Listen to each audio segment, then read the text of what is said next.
Today, I want to reveal how the U.S. federal court destroyed my family.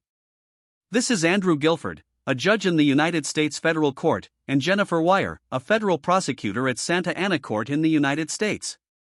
Judge Andrew Guilford sentenced me to 20 years in prison on June 2, 2010, after a jury trial, using a forged indictment made after federal prosecutor Jennifer Wire kidnapped me. This is a false verdict issued by Andrew Guilford. On April 16, 2013, your wife, Young Sil, and his lawyer, Kim GMQ Andrew, submitted a false judgment to the divorce court and filed for divorce, and the divorce court received the divorce document based on the false judgment and received it when I was in FCI Florence.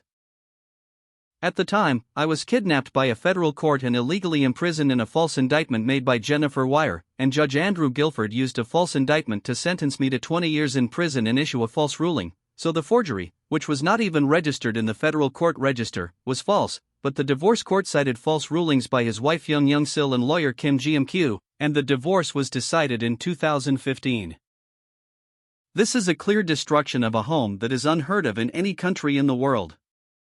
The FBI kidnapped September 30, 2007, without an arrest warrant. Santa Ana Court prosecutor Jennifer Wire issued a false indictment on October 10, 2007. Santa Ana Court Judge Andrew Guilford used the false indictment to hold a jury trial, issued a 20-year prison sentence and a false verdict on June 2, 2010, and later transferred to several prisons for 18 years with false rulings and tortured daily in federal prisons.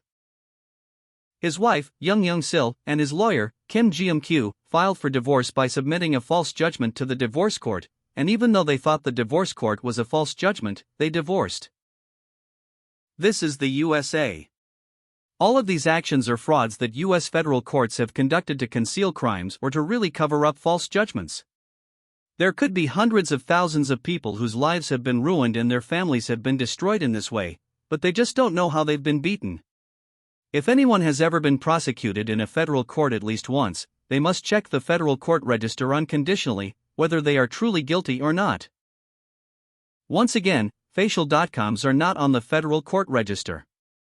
How can you be the only one who has been illegally incarcerated in a federal court for 18 years?